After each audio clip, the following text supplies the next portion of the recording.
Hello, and welcome to Feed Your Brain. I am your host, Andrea Paratto. As one progresses through the stages of Alzheimer's disease, they tend to revert backwards through their younger years. Access to early life experiences could equip caregivers with the information and the knowledge to grant the individuals the opportunity for new, great experiences. I am joined today by Jean Makesh, CEO of the Lantern Group. Hi, Jean. Hi, Andrew. How are you today? I'm very good, thank you. How are you? I'm good. Today, I would like to talk a little bit about demands and traits and how can information gathering and the utilizing of that information that we collect assist others in having meaningful and purposeful engagements with their loved ones that they may be caring for.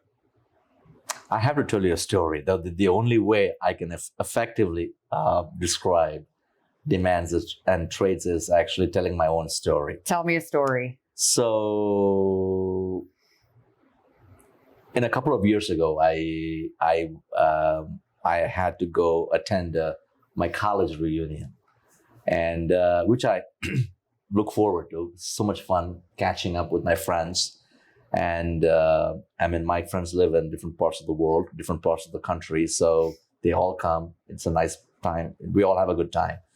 And this time, what they did was they invited our families. So, of course, I took my wife and my 3 kids. And we get there, and my peers, my classmates, and my juniors, they all got a chance to see my kids. It's been almost 5 years, or maybe even more than 5 years.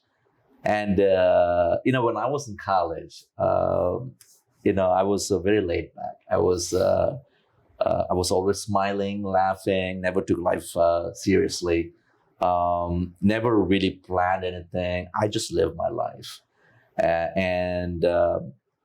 So I was into having a good time. It's always parties and dancing and mixing music and things like that, really doing crazy stuff, like fun stuff, right? And my children have never seen that and they never knew about that part of my life. And when they were down there, my friends, and everyone was like, wow, you should know your dad. Your dad used to do this, your dad used to do that. Your dad was fun, you did this, he did that. Man, you kids are so lucky to have him as your dad because, he was so much fun. My daughter was like, not really. In her mind, I could see it in her eyes. And then as we were driving back, and she started asking a lot of questions. My children were very, very, intrigued by that experience. And they said, Dad, we never see that side of you. And that's when I realized, see, what happens is, I'm an avid coffee drinker right now. I never drank coffee. I never liked coffee. The only reason I started drinking coffee is because my wife loved coffee. And I started drinking coffee for her so that when we go out, we can have a good time. And now I'm a coffee drinker. But I don't think even my wife knows that. I drink coffee. My children have seen me drink coffee every single day. The reason I share the story is my children only know what I have shared. My children only know who I am, what they see on a daily basis. Prior to me getting married, I had different responsibilities, different viewpoints of life, very different perspective. After I got married, it was different. And that's what my wife knows. She has seen. And after we have children, the key thing is it's all about kids, right? Once you have children, and as the children grow, all they hear from is don't do this, don't do that, you can't go there, you can't do this, you got to get up in the morning. Or they see me as someone who is always constantly giving instructions or being a disciplinarian and holding them accountable and empowering, but they really have not seen the fun me. Right. So I have not taken time to share that with them either. Okay. Now, let's go back to the same story. I'm 90 years old. I have Alzheimer's disease. And with Alzheimer's disease, according to theory of retrogenesis, and I've seen that very often. I'm sure, Andrew, you've seen that in your clinical setting. That as a senior goes through the disease process, they start reverting back to their early childhood days. Yes. So depending on what stage they are in, they could be a 10-year-old, they could be a 20-year-old, they could be a 5-year-old, they could be an 18-month-old. So depending on the disease stage, let's say that I am that a given day, I could be a 10-year-old. My memories are of a 10-year-old. Okay. Between a 10-year and a 14-year-old. See, now I never took time to share who I was when I was a 10-year-old, or what I did when I was a 14-year-old. My wife has no access to that information. My children has no access to that information. So when they come down to see me, let's say they're visiting me, I'm a 10-year-old that day, or it could be a 14-year-old. I'm in my own world, my 14-year-old world. I've reverted back to those days, and those memories are still there. I'm not able to engage with my wife or with my children.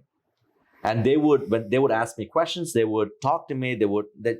I always said it's not good to ask questions because no one likes to be questioned. We as humans, we don't like anyone questioning us. So you may want to avoid asking questions to an Alzheimer.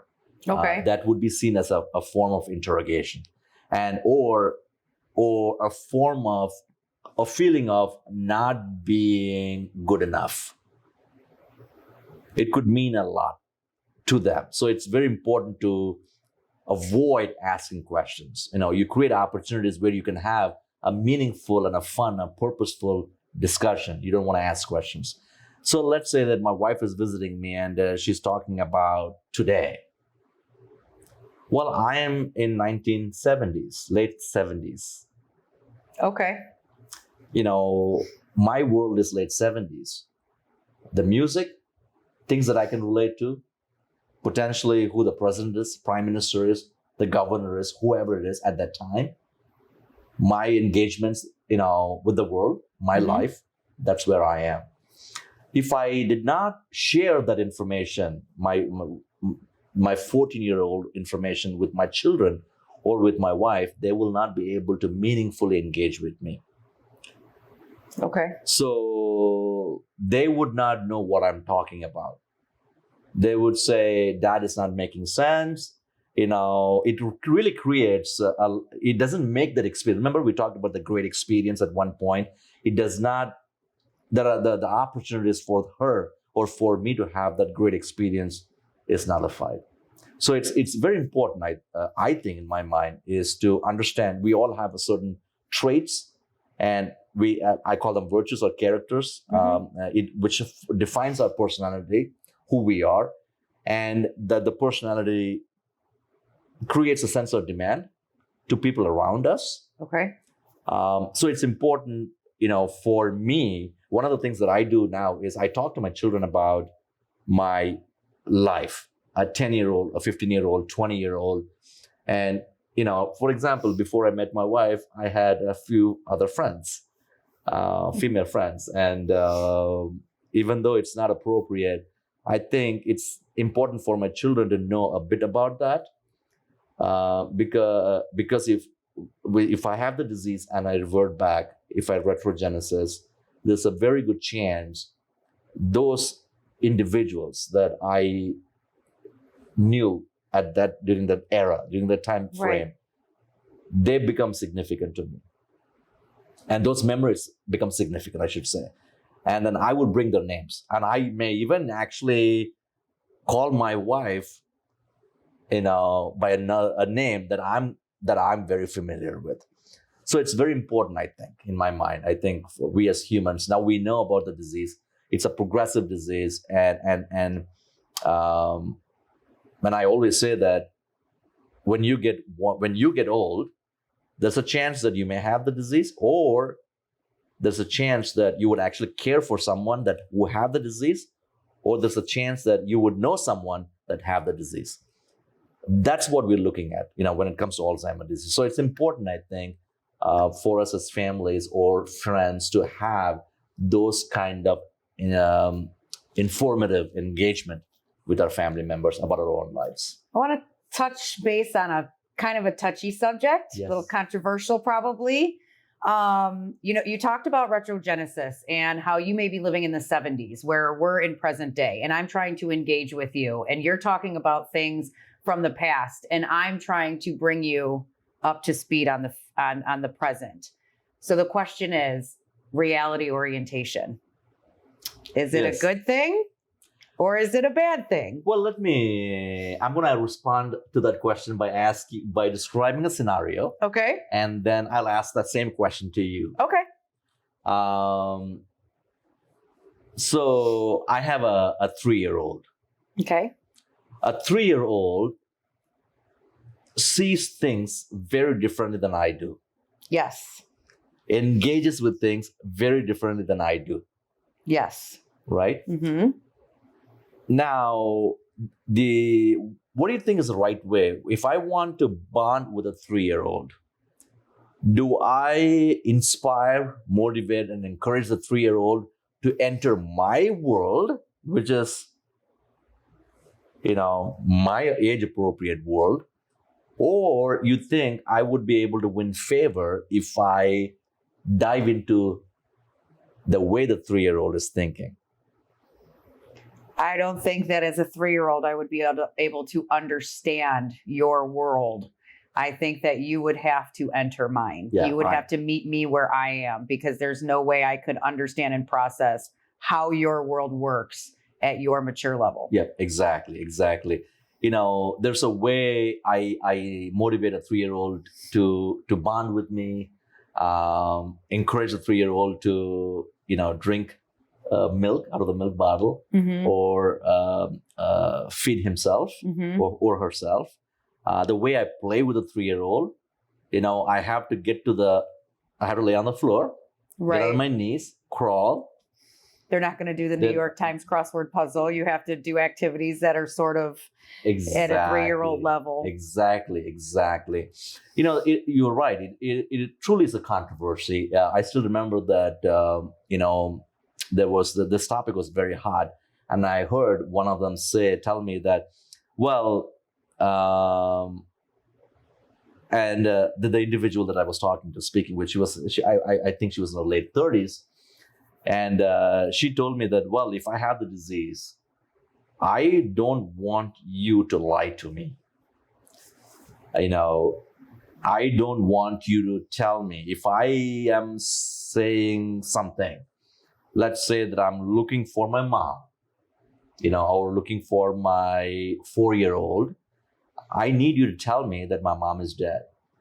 Or you don't have a 4-year-old, your 4-year-old is about 50 years of age now. And I don't want you lying to me. Well, it's easy for her now. She doesn't have the disease for her to say that. It's very easy. I agree. Right? But when you have the disease and you start, if you trust, to me, I'm 90 years old. I have stage 5 or let's say stage 3. I'm a 20-year-old at this point, cognitively, Mm-hmm. the memories that I have.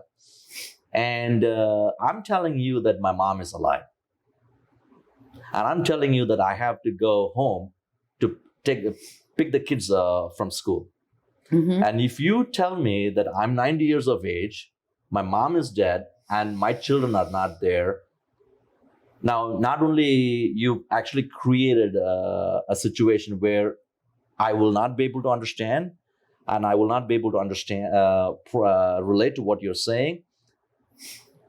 Now, if for the first time I'm hearing my mom is no more, if I'm very attached to my mom, I'm going to start crying. Now, you actually have instigated or stimulated a behavior that was so unnecessary. That's number one. Number two, it may also cause me to be aggressive or make me agitated. I may end up screaming, yelling. I don't know how to deal with that. The trauma, the emotional trauma, I may express in a very different way.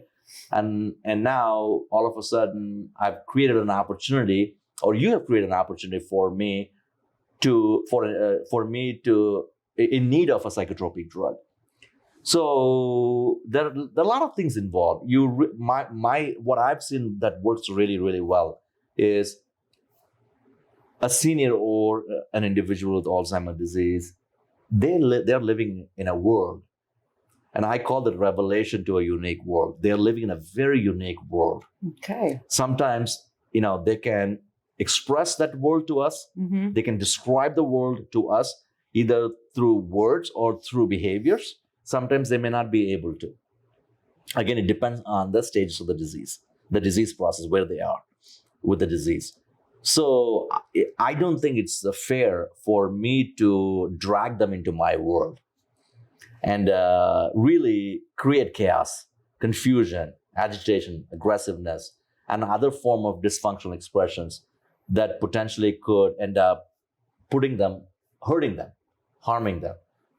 So what I don't orient anyone to reality because they are living in their own reality. True. Yes. And they believe in that reality. Yes. And that's why they're expressing that reality. Yes. So it is important for me to understand what that is, what world they are in, what they are thinking, and how they would like to live in their own world. And as a caregiver, it's important for me to understand that they're living in their own world. Number one. Number two is I got to find a way to dive into their world, enable them to allow me into their world. Yes. Through engagements and meaningful interaction. So I would say I wouldn't orient an individual with Alzheimer's to reality. Thank you, because I feel grief is hard enough the first time, and to go through it all over again in your older years has got to be rough, especially when you're already dealing with the ups and downs of having Alzheimer's disease. So thank you for your enlightening understanding of reality orientation. Oh, thank you. Thank you.